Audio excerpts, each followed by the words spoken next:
कि अभी कुछ दिन पहले इनके साथ एक ऐसी घटना घटी कि जिनसे ये आत्मा से अंदर से प्रेम करते थे, वो उन्होंने इसको उनको दर्द, विश्वासघात, कलंक दिया, जिससे मन टूट गया। कई बार ऐसा बहुत बढ़िया हुआ, हमारी बात समझ रहे हो, बहुत बढ़िया हुआ, क्योंकि झूठा संसार हमें अपने प्यार में फंसा के हमारा समय नष्ट कर रहा था। असलियत सामने आ गई, भगवान से प्यार करो, संबंध जो है उनका निर्वाह करो, प्यार भगवान से करो। पति पत्नी पुत्र परिवार जितने संबंध हैं ये भगवान ने सेवा दी है गृहस्थी की, खूब अच्छे से प्यार में करो, लेकिन अंतर की प्रीति एकमात्र भगवान में दो। यही भगवान शिक्षा देते हैं ऐसी घटनाओं से। इसमें दुखी नहीं हुआ जाता, इसमें खुशी हुआ जाता है।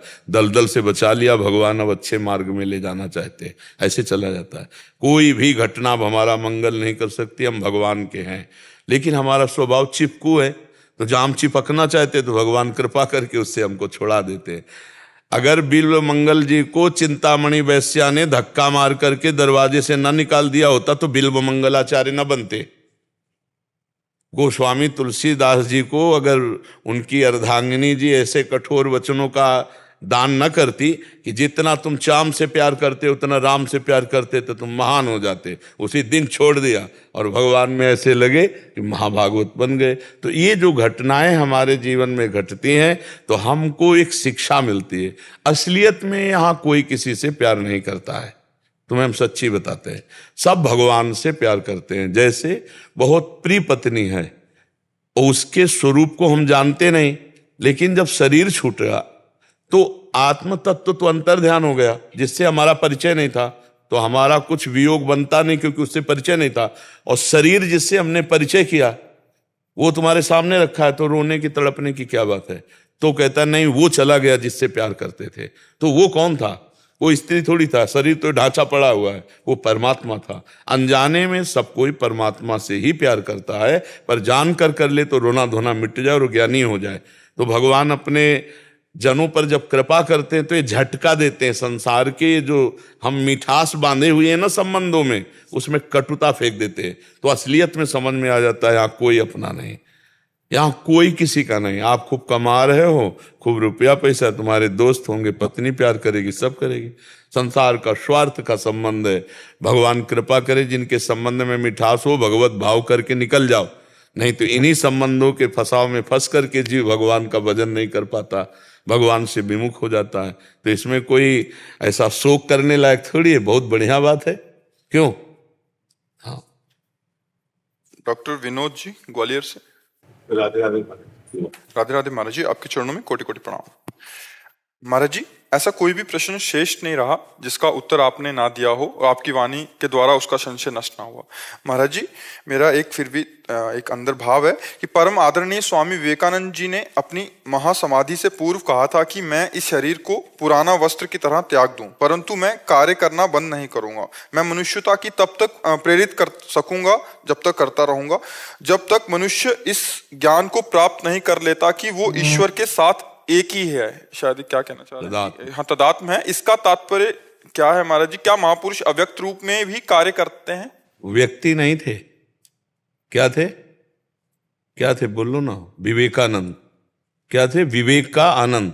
और विवेकानंद कभी नष्ट नहीं होता, वो जीव के कल्याण के लिए सतत प्रयत्नशील रहता है। वो यहां भी प्रकट हो सकता है, यहां भी प्रकट हो सकता है, यहां भी प्रकट। विवेकानंद कोई प्रकृति जनित शरीर का नाम नहीं है, आत्मानंद का नाम है विवेकानंद। विवेक सत और असत का निर्णय करने वाली वस्तु जो हमारे अंदर जागृत होती है बुद्धि में, उसे विवेक कहते हैं। तो विवेकानंद किसी भी जीव प्राणी का आश्रय लेकर प्रकाशित हो सकता है, वो शरीर की जरूरत उसको नहीं है, वो विवेकानंद है। अगर हम किसी व्यक्ति विशेष, संत विशेष की बात करते हैं तो जीवन मुक्त महापुरुष दोबारा यहाँ नहीं आते। ये कोई खेल का मैदान नहीं है, ये दलदल है। एक बार जो निकल गया दोबारा यहाँ नहीं आता। दोबारा अगर भगवान भेजते हैं तो बहुत सावधान प्रकृति का होता है, कुछ समयों में अपना काम करके चला जाता है। हर जीव में विवेकानंद छुपा हुआ है, मानते हो ना? बुद्धि में बिन सत्संग विवेक न होई, राम कृपा बिनु सुलभ न सोई। बिना भगवान की कृपा के सत्संग नहीं होता और बिना सत्संग के विवेकानंद नहीं जागृत होता। और जिसके हृदय में विवेकानंद जागृत हो गया वो परमहंस राम कृष्ण से मिला देता है। समझ रहे ना? तो विवेकानंद किसी व्यक्ति का नाम नहीं है। विवेकानंद एक सत्ता का नाम, एक सत्य वस्तु का संबोधन है। वो कहीं भी जागृत हो सकता है। तो उस स्वरूप में स्थित होकर एकत्व भाव में जब महापुरुष बोलते हैं तो उनकी बात समझना कठिन हो जाता है। हमें लगता है वो फिर आएंगे। वो है ही हैं, गए कहाँ हैं? जो परमात्मा स्वरूप हो जाता है उसको कहीं आना जाना नहीं होता। वो हर कण में विराजमान परमात्मा की तरह हो जाता है। उसकी अलग सत्ता ही नहीं रहती। बूंद तब तक बूंद शब्द है जब तक समुद्र में नहीं मिली, और समुद्र में मिल गई तो खोजो क्या है? केवल समुद्र है ना। ऐसे ही जीवात्मा जब तक शरीर पर अहम करता है तब तक उसे कहा गया, और शरीर राग रहित हो गया तो परमात्मा ही है। ब्रह्मविद ब्रह्मैव भवति। ब्रह्म स्वरूप हो गया तो उसको आना जाना कहाँ है? वो सर्वत्र व्याप्त है। आप समझ पाए? महाराज जी, आपने भी एक वक्तव्य में एक बार कहा था कि गुरु तब तक, जब तक तुम्हारा कल्याण नहीं हो जाता तब तक गुरु तुम्हारा। सब जीवों के अंतर में गुरु विराजमान हो, बनावे ना बनावे, सबको गुरुदेव कहते हैं। तुम गलत कर रहे हो, तुम सही कर रहे हो। अंदर जब प्रेरणा आती गलत कर रहे हैं, हम अनसुनी कर देते हैं। बहुत सूक्ष्म वाणी गुरुदेव की होती है, क्योंकि अखंड मंडलाकारम व्याप्तम येन चराचरम तत्पदम दर्शितम येन तस्मै श्री गुरुवे नमः। अखंड मंडल में व्याप्त सबके हृदय में चर अचर में गुरुदेव अज्ञान तिमिरांधस्य ज्ञानांजन शलाकया चक्षुरुन्मीलितम येन तस्मै श्री गुरुवे नमः ज्ञान प्रदान करते रहते हैं। अहेतुकी, बिना कारण, बिना गुरु बनाए। लेकिन हम लोग उस ज्ञान का अनादर करके मनमानी आचरण कर देते हैं, इसलिए गुरुवाणी को समझ नहीं पाते। यही है, यही सबके गुरुदेव बैठे हुए हैं जो सत का उपदेश करते रहते हैं। हम सत में स्थित नहीं हैं, इसलिए असत आचरण करके उनकी अवहेलना कर देते हैं, इसलिए हमारी दुर्गति हो जाती है। नहीं, हृदय के गुरु को पहचान ले। बाहर के गुरु तो कण कण में विराजमान है ही है। हृदय के गुरु को पहचानना है। और जो बाहर व्यक्ति को गुरु बनाता है, गुरु को परब्रह्म नहीं देखता, उसका कल्याण ही नहीं होता है। क्योंकि गुरु साक्षात परब्रह्म हो। परब्रह्म है तो एक सीमा में नहीं है, वो असीम है, सर्वत्र है, सर्वशक्तिमान है। वो एक है। वो गगन सदसम आकाश की तरह है। तत्वमस्यादिलक्ष्यम विमलम सर्वसाक्षी भूतम। वो त्रिगुणातीतम, कामना रहितम, गुण रहितम। ये सब सदगुरु के स्वरूप है। महाराज जी, ये जो वार्तालाप हो रही थी तत्दृष्टि से वार्तालाप हो रही थी, जैसे वो विवेक आनंद और जैसे गुरु तत्व, तो ये एक ही है। ब्रह्म कहो, विवेक कहो, आनंद कहो, गुरु कहो, परमात्मा कहो, राम कहो, हरि कहो, एक है। दुर्गा कहो, काली कहो, जो कहो वो सब एक है। और जब उस पर हम बोलेंगे तो वो सर्व चराचर जगत में व्याप्त तत्व होगा, क्योंकि दूसरा कोई है नहीं। इसीलिए कोई भी पुराण उठा के देखो, सर्वोपरि मिलेगा। देवी पुराण तो सर्वोपरि मिलेगा, भागवत तो सर्वोपरि, शिव पुराण तो क्योंकि वही सर्वोपरि तत्व शिव, देवी, गणेश, अम्बा सब वही बना हुआ है। उमा शंकर जी, पुणे महाराष्ट्र से। जय हरि राधा। महाराज जी, आपके चरणों में कोटि कोटि प्रणाम।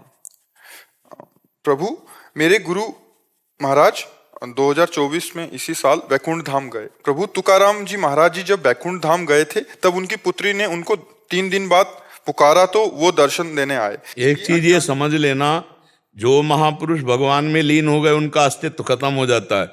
अब आप पुकारोगे तुकाराम तो श्री कृष्ण तुकाराम बनकर तुम्हें दर्शन देंगे। आप पुकारोगे रामकृष्ण परमहंस तो श्री कृष्ण रामकृष्ण परमहंस बन के दर्शन देंगे।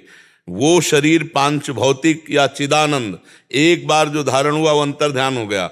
अब जो आप आकांक्षा करोगे तो जाकी रही भावना जैसी प्रभु मूर्ति देख, वो प्रभु ही आते हैं, दूसरा कोई नहीं आता। ध्यान रखना, जो भगवत प्राप्त हो गए वो भगवान, और उनमें इतना विभेद नहीं रह जाता, वो भगवान में लीन हो जाते हैं। अब आकांक्षा करोगे कि हमको अमुक संत के दर्शन हो तो भगवान अमुक संत का रूप धारण करके आ जाएंगे। जैसे अभी आकांक्षा की मुझे पत्नी चाहिए तो भगवान पत्नी रूप में है, पहचान लो। भगवान पुत्र रूप में है, भगवान पति रूप में है, भगवान माता पिता रूप में है, भगवान चराचर रूप में है। जड़ चेतन जग जीव जत सकल राम मैं जानी, मानी नहीं जानी, दिखाई दे रहे सब में भगवान है। तो हम जिस संत महापुरुष की आकांक्षा करते हैं तो हमारे भगवान हमारी भावना के अनुसार उस संत के रूप में दर्शन देते हैं। उस संत का अब स्वयं कोई अस्तित्व नहीं रहा, भगवान के सिवा उसका कोई अस्तित्व नहीं, तभी तो जीवन मुक्त होता है।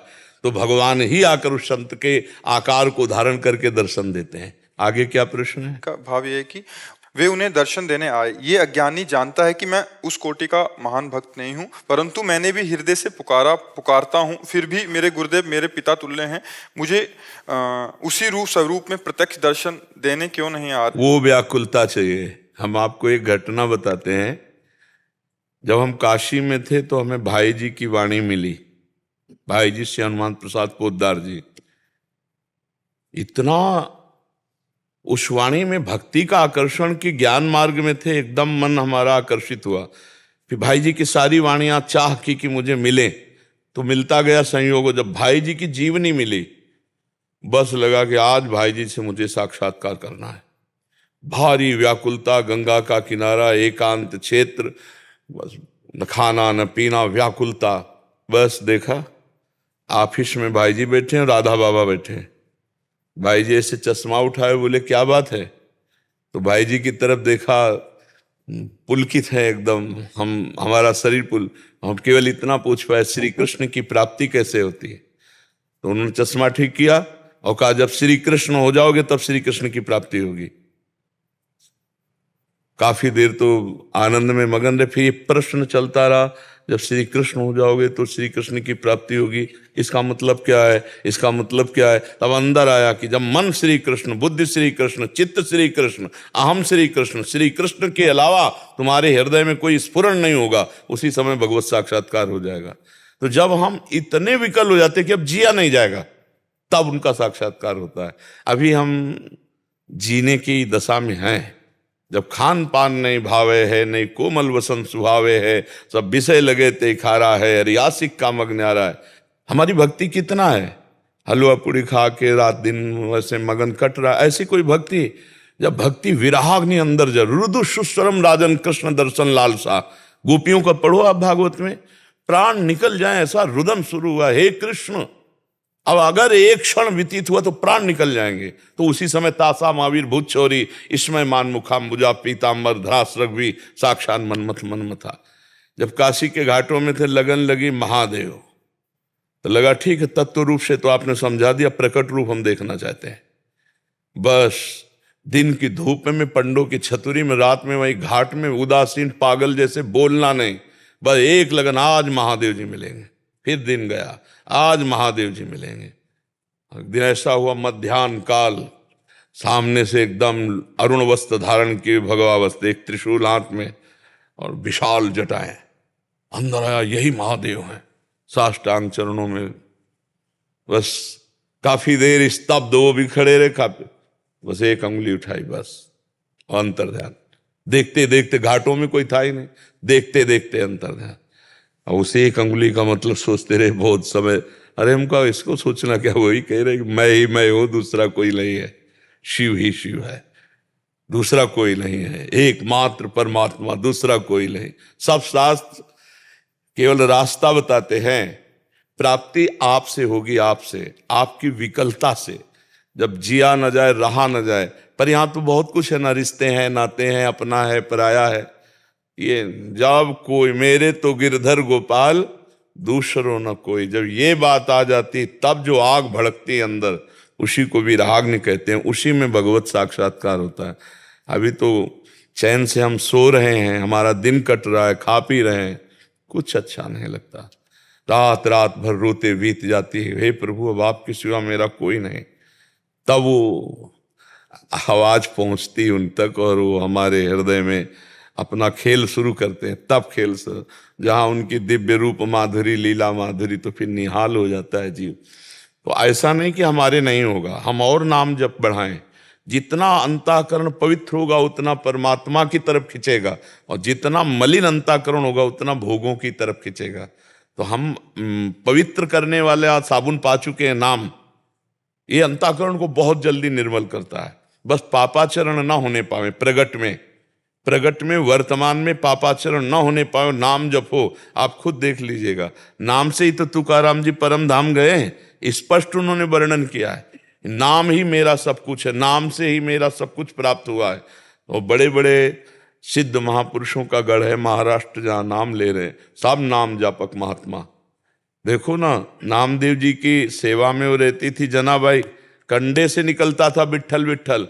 तुकाराम जी की पत्नी ने कहा कि आप पता नहीं कहाँ कहाँ कीर्तन करते हो, मैं भोजन लेके जब पहुंचना चाहती हूँ तो कहाँ जाऊं?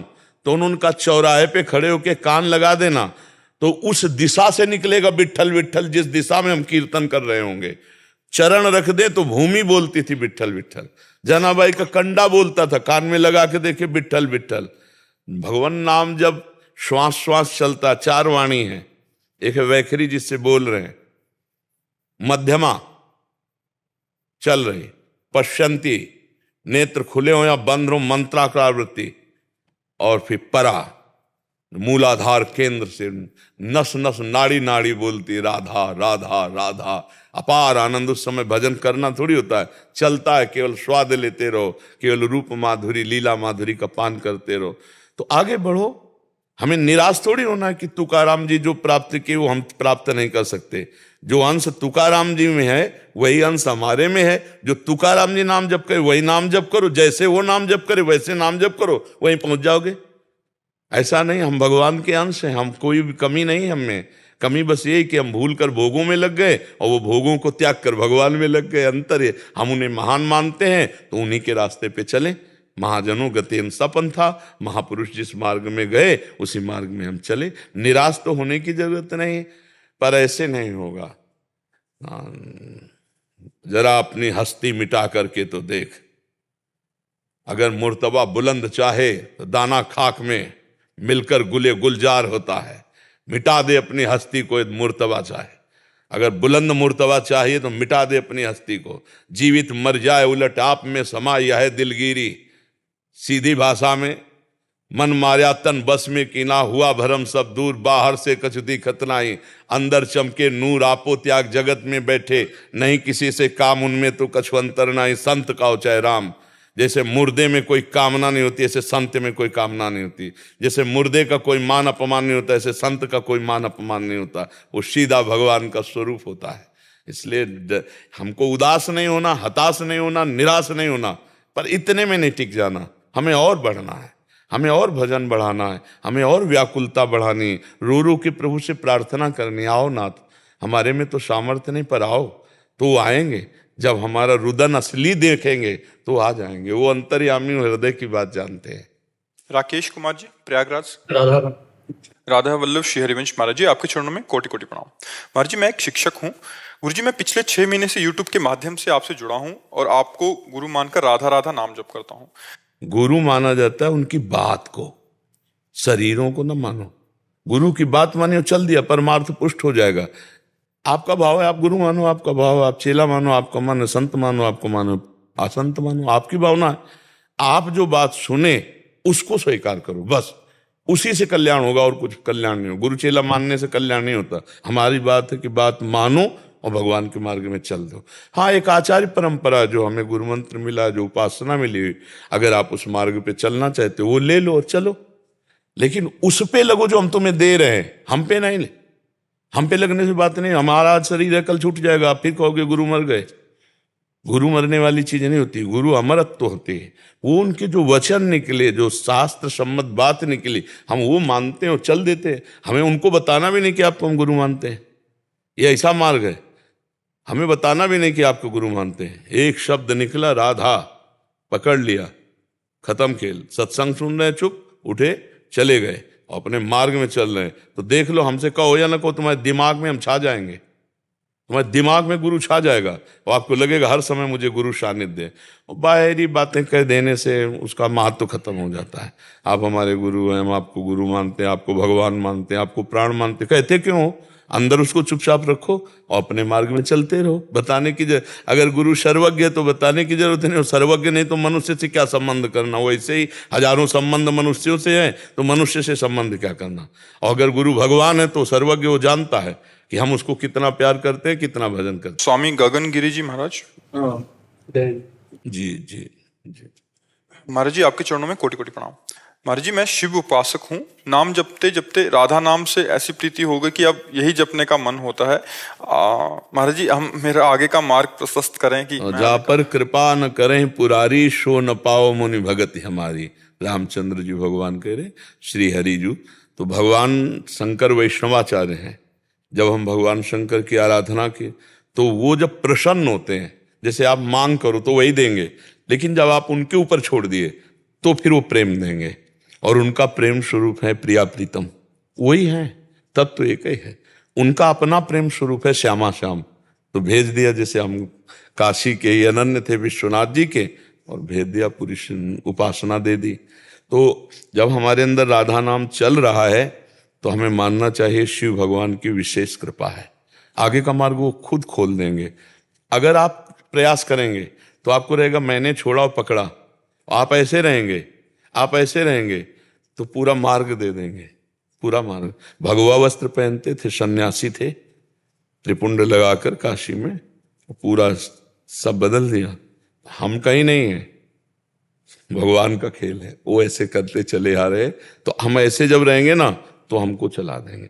नरसिंह मेहता जी पर भगवान शिव प्रसन्न हुए, सीधे रास में ले गए। तो शिव की कृपा से ही हरि भक्ति होती है। हरि शिव दो नहीं है, तो केवल खेल के लिए दो हैं, बकाया वो एक ही है।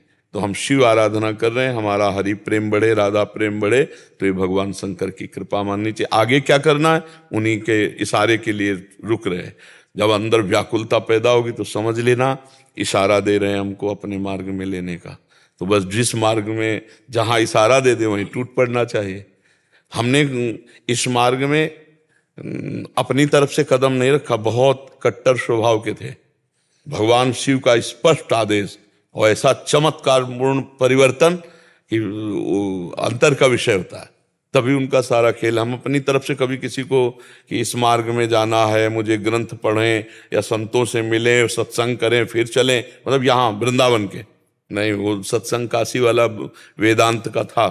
अपनी ध्वनि में अचानक भागवतिक मोड़ होता है, और मोड़ होकर के ऐसा परिवर्तन होता है कि भगवान शंकर की कृपा से प्रिया प्रीतम के चरणों की दास्ता और उपासना मिल जाती है। तो ऐसे रहने में बड़ा सुख है। अपनी तरफ से सोच विचार करेंगे तो कहीं अहम से त्रुटि न हो जाए, भगवद आश्रित रहे, वही मार्ग प्रशस्त कर देंगे। और आप जी सपने में आए थे और बोले कि वृंदावन आइए आप जी। हाँ, तो भगवान ही प्रेरणा करते हैं। आपको जब ऐसा लगे कि मेरे जीवन का निश्चय प्रिया प्रीतम के चरणों की तरफ जाना है, तो फिर आप हमसे बात कीजिएगा। पहले आप देखें अंदर निश्चय। देखो ये खिलवाड़ नहीं है कि 4 दिन इधर 4 दिन उधर, 4 दिन श्रद्धा 4 दिन अश्रद्धा। जैसे चल रहे हो वैसे चलो। जब ये निश्चय हो जाए कि अब हमारे प्राण प्रिया प्रीतम को समर्पित है, मैं एक नीच दास जैसा जीवन व्यतीत करना चाहता हूं। तृणादपि सुनीचेन तरोरु सहिष्णुना अमानिना मान देन कीर्तनीया सदाहरि। तृण से अपने को नीच, अपने को तृण से भी छोटा, तब इस प्रेम मार्ग में प्रेम गलियत सांकरी तामे दो न समाए। अहंकार मैं ये नहीं समा सकता। जब मैं था तब हरि नहीं, अब हरि है मैं नाय। 2 सांकरी गली में 2 नहीं जा सकते, मैं और हरि। तो इसलिए मैं को मिटाना होता है। तृणादपि सुनीचेन, तृण से भी अपने को नीचा समझना। तो अभी चलो, अभी पक्का कहो, सत्संग सुनो, हृदय की व्याकुलता देखो किधर है, फिर वो रास्ता मिल जाएगा। जी। डॉक्टर नीलेश जी। राधे राधे। राधा वल्लभ श्री हरिवंश महाराज जी। महाराज जी, यहाँ पे आपकी जैसी एक तक दिनचर्या है होती है, आप जो साधकों को भी दिनचर्या बताते हो, तो निकुंज में भी कैसी दिनचर्या होती होगी महाराज? वहां तो देखते देखते कल्प व्यतीत हो जाते हैं, केवल देखते देखते कल्प व्यतीत हो जाते हैं। निकुंज का समय और यहाँ के समय का मतलब समझते हो? इसे कहते हैं निमिष। भगवान का निमिष और ब्रह्मा की 2 परार्धायु खत्म। एक बार एक कथा आती है, अगर भागवत की सुना हो। रेवत जी अपनी पुत्री रेवती को लेकर के बड़े परेशान थे कि कौन दूल्हा है हमारी पुत्री का। तो कई राजकुमार देखे, तो उनको इतने तपस्वी थे कि पुत्री को लेकर सीधे ब्रह्मलोक पहुंच गए। वह ब्रह्मा जी से पूछ दे कौन रचना रची है दूल्हा की। और उस समय वहां संगीत नृत्य हो रहा था गंधर्व का, तो कुछ क्षण नृत्य हुआ। तो रेवत जी ने ब्रह्मा जी को प्रणाम किया, कैसे आना हुआ? तो उनका महाराज हमारी पुत्री के लिए 2-4 दूल्हा देखे थे, उनमें से कौन है बता दो। तो हम तो हंस पड़े ब्रह्मा जी। तो उनका हंस क्यों पड़े? बोले उनकी कुल परंपरा नष्ट हो गई है। बोले अभी तो हम आए हैं। तो बोले ब्रह्मलोक का समय और तुम्हारे मृत्यु लोक का समय। ब्रह्मलोक में एक कमल की पंखुड़ी लेकर ऐसे छेदी जाती है तो यहाँ का 1 वर्ष हो जाता है। जैसे अपने उत्तरायण दक्षिणायन देवताओं के 1 दिन। कितनी आयु, बहुत छोटी आयु है। भगवान का निमिष और ब्रह्मा की 2 परार्ध आयु। तो हमारे प्रिया प्रीतम देखकर मुस्कुराए, इतने में कल्प व्यतीत हो जाते हैं। तो यहाँ की दिनचर्या कैसे चलेगी मंगला से? ये तो हम मनुष्य हैं, हमारे 8 पैर हैं, तो 8 पैर भगवान में जोड़ने के लिए अष्टयाम सेवा बताई गई। समझ पा रहे आप? कमल भगत जी जम्मू कश्मीर से। श्री हरिवंश महाराज जी। महाराज जी ये कह रहे हैं कि इनकी माँ ने आज से 15 साल पहले शरीर को नष्ट कर लिया था। महाराज जी कह रहे हैं कि अब मैं उनके लिए रोज आधा घंटा जाप करती हूँ ताकि उनको क्षमा मिल जाए और उस अपराध से, क्योंकि आपके श्रीमुख से सुना है कि शरीर नष्ट करना मतलब उनको बहुत सजा मिलती है। तो हत्या सबसे भयानक अपराध है और इसका दंड भागवतिक बहुत बुरा मिलता है, प्रीति योनि मिलती है और बहुत वर्षों तक बिना विश्राम के उसको तड़पना होता है।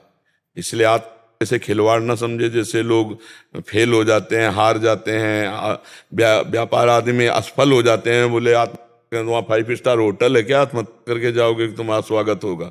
बहुत बुरा दुर्गति होती है। आत्महत्या कभी नहीं करनी चाहिए, हर दंड भोग लेना चाहिए, आत्महत्या नहीं करनी चाहिए। सो जो न तरे भव सागर अस समाज नर पाए, स्वति निंदक मंदमति आत्महनन गति जाए। हत्या बहुत दुर्गति होती है। वो एक उपाय है, ऐसा तो ठीक है आधा घंटा भजन देता रहे, पर 1 सप्ताह की भागवत कर लेना चाहिए। संस्कृत से किसी विद्वान के द्वारा पूरी भागवत 7 दिन में अनुष्ठान करके उस जीवात्मा को दे दिया जाए, उसका निश्चित कल्याण हो जाएगा। माता और पिता इसीलिए संतान चाहते हैं कि अगर उनसे कोई त्रुटि हो जाए तो उनका संतान उसकी पूर्ति कर दे। तो चाहे बेटी हो चाहे बेटा हो, अपने माता पिता के उद्धार के लिए ऐसा प्रयत्न करना चाहिए। जैसे गया आदि में श्राद्ध पिंड आदि की बात कही गई है, ऐसे जीवात्मा के परम उद्धार के लिए श्रीमद् भागवत समर्थ है। अगर 7 दिन पूरा सांगोपांग 18,000 श्लोक का पाठ करके और दे दिया जाए तो किसी भी योनि में जहां भी होगी उसका मंगल हो जाएगा, उसको उन्नति प्राप्त हो जाएगी, उसको शांति प्राप्त हो जाएगी।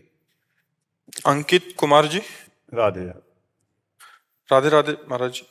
महाराज जी ये कह रहे हैं कि ये मतलब चाह के दूसरों के साथ अच्छा करते हैं, भला करते हैं, लेकिन आगे से हमेशा इनको दुख ही प्राप्त होता है। तो महाराज जी ये समझना चाह रहे हैं कि व्यर्थ में अहंकार है कि आप भला करते हो। आप अपना तो भला नहीं कर पा रहे, दूसरों को क्या भला करोगे?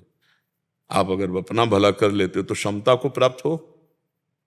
हमारा कार्य है, हमारा कर्तव्य है दूसरों का हित करना, उनका कर्तव्य। हमको बुरा बोल ले तो हम परेशान क्यों हो? आप अपना भला तो अभी कर नहीं पा रहे, तो दूसरों को भला क्या कर लोगे? क्योंकि भला करने वाला विवेक होता है अंदर, और वो है नहीं अभी, तो किसका भला करोगे? तुम क्या समझते हो 2-4 रोटी दे देना या कभी किसी की सहयोग को आ जाना इतना ही भला है क्या? इतना ही भला थोड़ी है ना। भला तो तब समझोगे जब सामने वाले में भगवान देखोगे और अपने में दैन्यता मानकर ये सोचोगे कि भगवान ने मुझे सेवा का अवसर दिया, अब भला शुरू हो जाएगा। तो तुम्हें पश्चाताप नहीं होगा कि मैंने इसके साथ अच्छा किया और मेरे साथ बुरा कर। कोई बुरा नहीं करता, हमारी सोच है। कर्म हमारे, जैसे आप हमको मिले और अचानक गुस्सा हो गई किसी घटना से, वो गाली दे दी, तो आपने पहले सोचा थोड़ी था? आप हमारा कोई वैर थोड़ी था। हमारे कर्म आपके दिमाग में बैठ करके और ऐसा प्रतिकूल व्यवहार करा दी। तो हमारा तो कार्य है तुमको मंगल करना, और तुम्हारा कार्य यदि दुख देना तो हम उसे स्वीकार नहीं करते, विवेक के द्वारा उसे काट देते हैं, खत्म खेल। तब हम अपना भी भला कर लेंगे और दूसरों का भला कर देंगे। अगर ऐसे सोचते रहेंगे, देखो यहां संसार में स्वार्थ का खेल हो रहा है।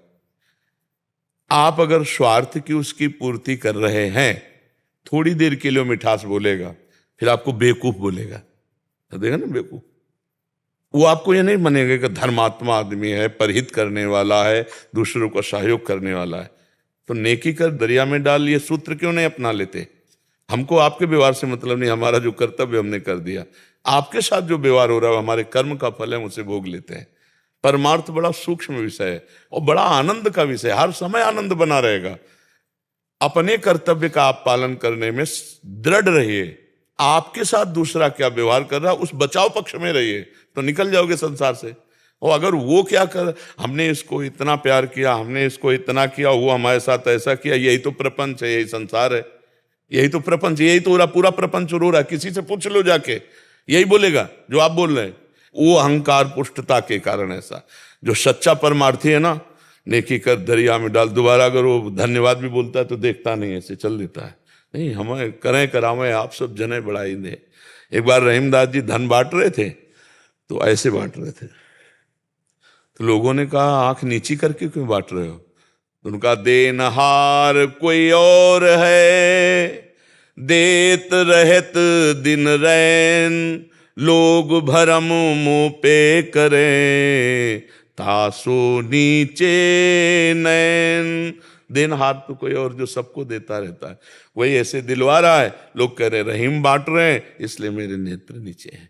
परमार्थ में सामने वाले से हम अपने अनुकूल व्यवहार चाहें और फिर सोचे कि हम दूसरे का हित करते हैं, नौटंकी है, नाटक है। आप गाली दोगे और हम आपका हित करेंगे, क्योंकि आप में हम भगवान का दर्शन करते हैं। आपकी गालियां हमारे प्रारब्ध का नाश करेंगी और हम सेवा करेंगे आपके। ऐसा कर सकते हो? और ऐसा जो कर सकता है वही परोपकारी माना जाता है, अन्यथा वो स्वार्थ का खेल हो रहा है। एक बार धन्यवाद सुनने के लिए भी कान अगर लालाई थे ना, तो वो परमार्थी नहीं है, वो परहित नहीं है। थोड़ा कड़ुआ है अध्यात्म, लेकिन आनंद प्रदान करने वाला है। समझ पा रहे हैं आप? इस पे कोई संशय? प्रीति जी। श्री हरिवंश महाराज जी। महाराज जी, सर्वत्र भगवत भाव और अंतर्मुख स्थिति गुरु कृपा से होती है या अभ्यास की स्थिति या भजन? कृपा और अभ्यास दोनों। कृपा और अभ्यास। भगवान की कृपा हम कायर बने बैठे रहे तो क्या होगा? हमको जब बोलने की सामर्थ्य दी तो खूब नाम कीर्तन, भगवत चर्चा, परम पवित्र वाणी, हाथ में सामर्थ्य दी, सेवा करेंगे, माता पिता परिवार समाज भगवान की नेत्र हमें दिए हैं, हम अच्छा देखेंगे, अच्छा सुनेंगे, अच्छा करेंगे और इस पर अहंकार नहीं करेंगे, याचना कृपा की करेंगे। ये भगवान की कृपा से सब साधन चल रहा है, वही कृपा से मिलेंगे। अहंकार कर ले तो सब दूषित हो जाता है। तो भगवान की कृपा और अपना प्रयास दोनों से सफलता प्राप्त होती है। न केवल अपने प्रयास से और न केवल भगवान की कृपा की बात कहकर प्रमादी बना बैठा रहे। भगवान की कृपा से हम एक एक कदम बहुत समझ बूझ कर चलेंगे, हर प्रयास करेंगे भजन करने का, लेकिन हम चाहेंगे, यही मानेंगे यही कि भगवान की कृपा से ये भजन भी हो रहा है और भगवान अपनी कृपा से ही मिलेंगे। इसलिए उसको अहंकार नहीं होता भक्त में।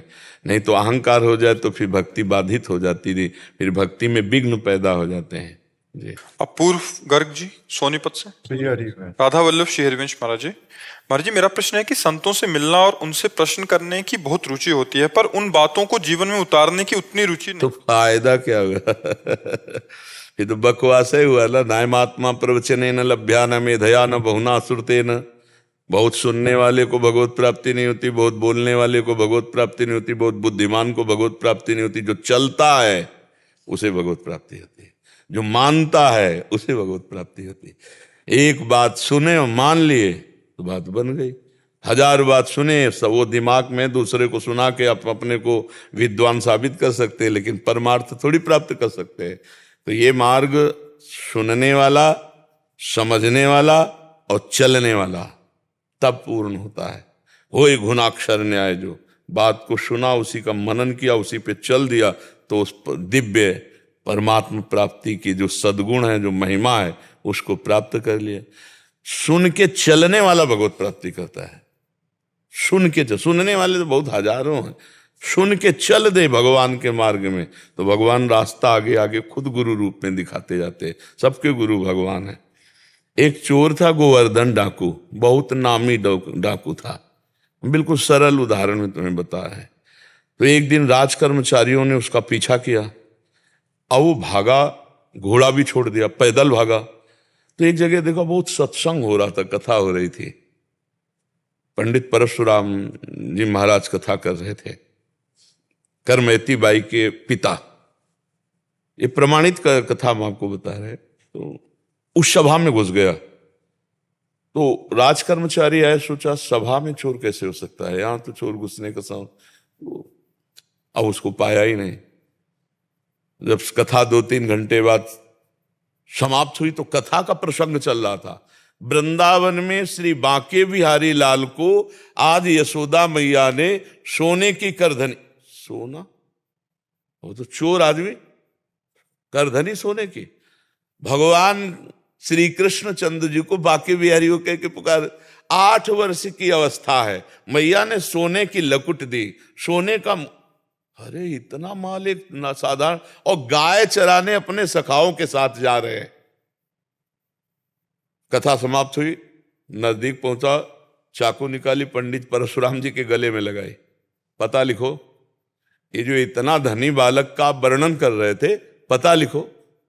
उन्होंने देखा तो उनका डाकू है जो मेरा नाम सुन करके भयभीत हो जाते हैं, हमारा नाम गोवर्धन डाकू है। कहा भैया इतनी तुम्हें जल्दीबाजी क्या है? बोले पता लिखो। केवल कहा? बोले मथुरा क्षेत्र वृंदावन, बाप का नाम नंद बाबा,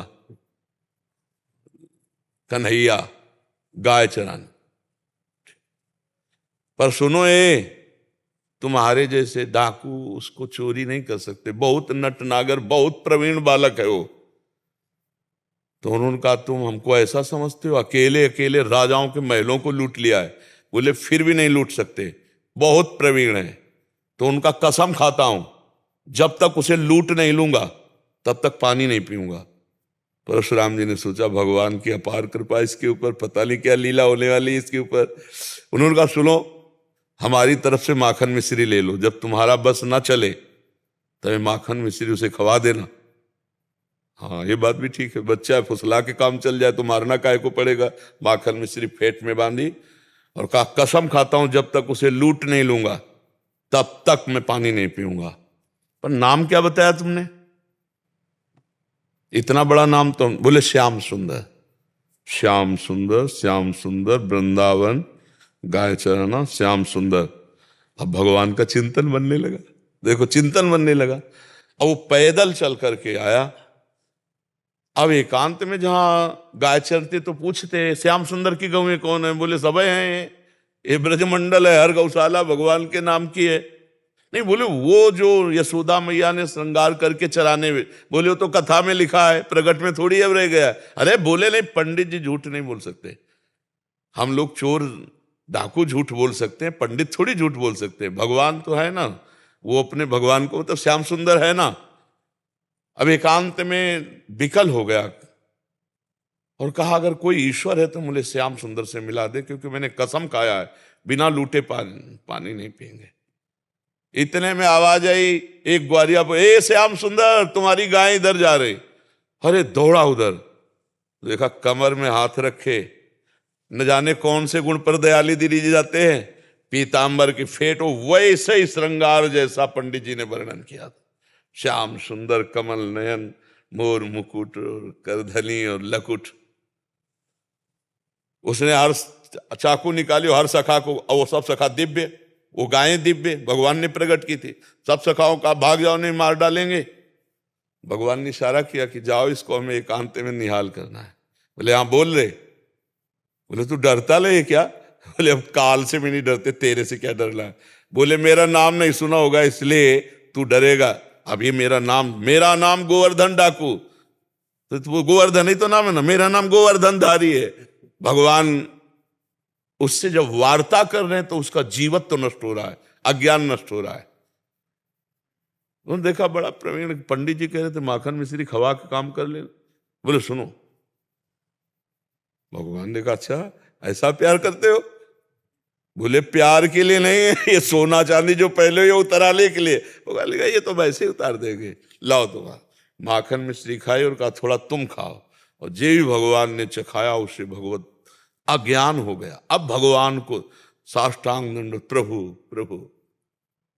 एक बात सुनी कि कन्हैया गौएं चरा रहा है, चल पड़ा, कसम खा ली तो भगवान मिल गए। यहाँ जीवन व्यतीत हुआ जाता है, हलवा पूड़ी खा करके दिनचर्या का बैलेंस बनाते रहते हैं तो भगवान कहाँ मिले। जब भूख प्यास सहकर केवल भगवान के दर्शन के लिए, तो भगवान उसी समय प्राप्त हो जाते हैं। हम लोग सुनते बहुत हैं, समझदार बहुत हैं, नहीं करना चाहिए ये भी जानते हैं, लेकिन भजन ना होने के कारण हम उसको उतार नहीं पाते हैं। भजन शुरू करो अभी बात बन जाए, नाम जप करो और निश्चय करो कि मुझे इस मार्ग में चलना है। तो पापाचरण नहीं करना है, गंदी बात नहीं करनी, किसी को दुख नहीं देना, किसी का अहित नहीं करना, तो मंगल शुरू हो जाए। अभी दिव्यता आने लगे अंदर, अंदर की दिव्यता, ये बाहर शरीर का राग छूट जाता है, समझ पा रहे आप? और सबकी दीपावली मंगलमय हो, खूब नाम जप करो, कोई नशा मत करो, पराई माता बहनों की तरफ गंदी दृष्टि मत देखो, समाज एकदम प्रिय आनंदमय जीवन व्यतीत हो, बढ़िया भोग लगाओ, ठाकुर जी का कीर्तन करो, खाओ पियो, सुखमय जीवन व्यतीत करो, दीपक जलाओ, भगवान की आराधना करो, अंदर ज्ञान का दीपक, बाहर जो है घी आदि का दीपक जला के भगवान की आराधना। कोई नशा न करे, लड़ाई झगड़ा नहीं, और जुआ न खेले। ये नहीं होता दीपावली में खेलेंगे। हाँ, एक ही बार खेलने में द्रौपदी तक को हार करके 12 वर्ष वनवास, 1 वर्ष का अज्ञातवास, महाराज नल दमयंती, बिल्कुल नहीं। ये द्यूत कीड़ा कलयुग का पूरा घर है, कभी मत खेलना, 1 भी रुपया मत लगाना। जीवन की बाजी प्रभु के हाथ दे दो और नाम जप करो, नाम कीर्तन करो, मंगल हो जाए। महाराज जी उनके लिए जो कहते हैं कि होली दिवाली तो चलता है, नहीं, गलत काम नहीं, गलत काम ना होली चलता है ना दिवाली चलता है।